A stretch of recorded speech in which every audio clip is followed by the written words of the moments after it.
TV Visakha ఉక్కు పరిశ్రమ ప్రైవేటీకరణకు వ్యతిరేకంగా పోరాడాలని ప్రజలకు ఐఎఫ్టీయూ జిల్లా నాయకులు ఎస్ బాలరాజు పిలుపునిచ్చారు. రాష్ట్రంలో ప్రభుత్వ రంగ సంస్థలు కాపాడుకునేందుకు జరిగే ఉద్యమాలలో ప్రజలు భాగస్వామ్యం కావాలని అన్నారు. సోమవారం స్థానిక ఎంబిగనూరు పట్టణంలోని సోమప్ప సర్కిల్ నందు ధర్నా నిర్వహించారు. ఈ సందర్భంగా ఐఎఫ్టీయూ జిల్లా నాయకులు ఎస్ బాలరాజు మాట్లాడుతూ రాష్ట్రంలో అతిపెద్ద ప్రభుత్వ రంగ సంస్థ అయిన విశాఖ ఉక్కు పరిశ్రమను ప్రైవేటీకరణ కాకుండా దేశంలో ప్రభుత్వ రంగ సంస్థలను కాపాడుకునేందుకు ప్రజలంతా స్వచ్ఛందంగా ఉద్యమాలలో పాల్గొనాలని కోరారు. కేంద్రంలోని బీజేపీ ప్రభుత్వం కార్పొరేటీకరణ దిశగా దేశంలోని ప్రభుత్వ రంగ సంస్థలను నిధులు కేటాయించకుండా కేవలం నష్టాలను చూపుతూ ప్రైవేటీకరణ చేస్తున్నారని ఆరోపించారు.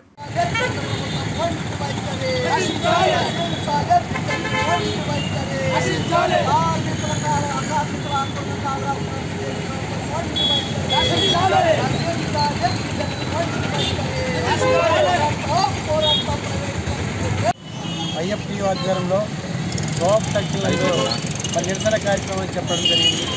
ఈ నిరసన కార్యక్రమం అంటే విశాఖ ఉక్కు ఆంధ్రుల హక్కు. విశాఖ హక్కు కొరకు ఎంతోమంది భూములు దానం చేసి చాలా తక్కువ రేట్లకు కూడా 20,000 రూపాయలకే వేల భూములు ఎకరా భూమి ఇవ్వడం జరిగింది. అందులో భాగంగానే చాలామంది రైతులు కూడా ప్రాణాలు కూడా కోల్పోవడం జరిగింది. మరి కేంద్ర ప్రభుత్వం రాష్ట్ర ప్రభుత్వం మరి లాభాల బాటలో నడిచే విశాఖ ఉక్కుని ప్రైవేటీకరణ చేయడం అంటే చాలా బాధాకరం.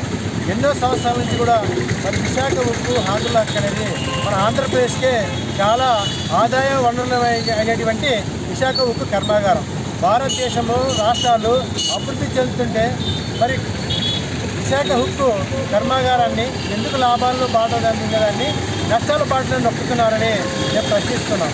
కాబట్టి ఇప్పటికైనా కానీ ఖచ్చితంగా లాభాల బాటలో నడిచేదానికి మరి మీరు ప్రైవేటీకరణ అప్పచెప్పాలనే ఉద్దేశంతోనో బ్లూస్టర్ ఫర్నిచర్ అని 1, 2, 3 అనేవి ఉన్నాయి. ఆ సెక్షన్లన్నీ బంద్ చేసుకుంటూ వస్తే ఖచ్చితంగా ఫ్యాక్టరీ మూత పడేసే ప్రైవేటు వాళ్ళకి అప్పచెప్పాలనే ఉద్దేశంతోనే కేంద్ర రాష్ట్ర ప్రభుత్వాలు పూనుకుంటున్నాయి. ఇలాంటి వాటికి పూనుకుంటే ఖచ్చితంగా కేంద్ర కార్మిక సంఘాల ఆధ్వర్యంలో కార్మికులను అందరం ఏకం చేసి ఖచ్చితంగా కేంద్ర రాష్ట్ర ప్రభుత్వాలకి బుద్ధి చెప్పి మీ మెడల వంచి మా యొక్క సాధించుకుంటామని తెలియజేస్తుంది. ఖచ్చితంగా అఖిల భారత రైతు సంఘం జిల్లా కార్యదర్శి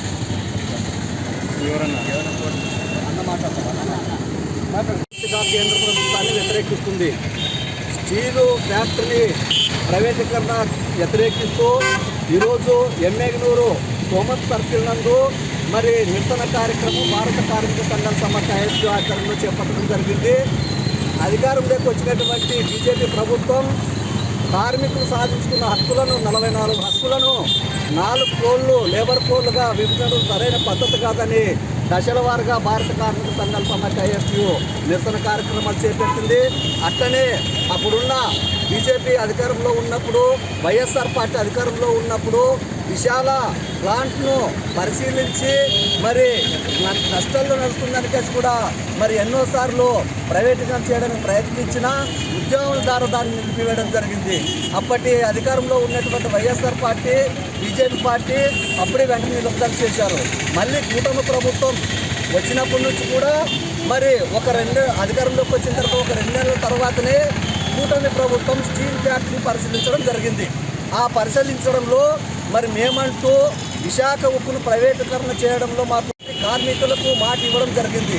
మరి ఇప్పుడు మరి ప్రైవేటీకరణ చేయడానికి కూడుకున్నటువంటి కేంద్ర ప్రభుత్వం వెంటనే తన పద్ధతులు మార్చుకోవాలని కూడా మనం డిమాండ్ చేస్తున్నాం కేంద్ర ప్రభుత్వాన్ని.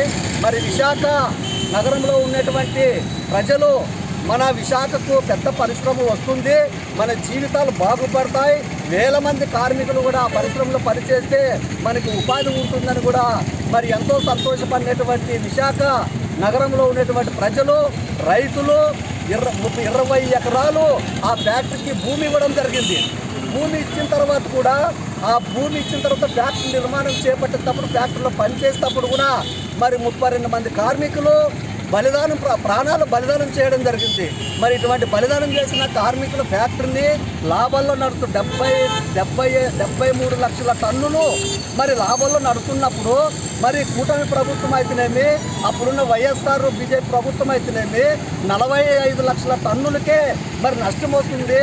అందువల్ల ఈ నష్టానికి మేము నడపలేమని చెప్పుకునేటువంటి ఈ ఘనత బీజేపీకి దక్కిందని కూడా మేము చెప్తున్నాం.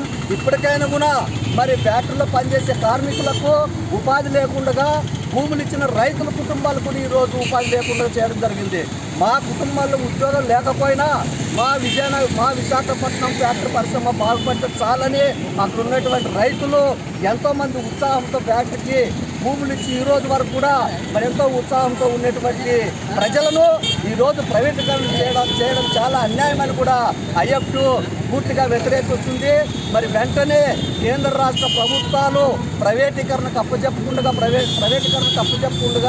ఫ్యాక్టరీని లాభాల్లో నడిపించడానికి ప్రయత్నం చేయాలని కూడా ఈ రాష్ట్ర కేంద్ర ప్రభుత్వాన్ని డిమాండ్ చేస్తున్నాం. ప్రైవేటీకరణ మానుకోకపోతే భారత కార్మిక సంఘాల IFT ఆధ్వర్యంలో పెద్ద ఎత్తున ఉద్యమం చేసి మా విశాఖ ఉక్కును కాపాడుకుంటామని ఈ కేంద్ర ప్రభుత్వాన్ని IFTగా హెచ్చరిస్తున్నాం. లేని పక్షంలో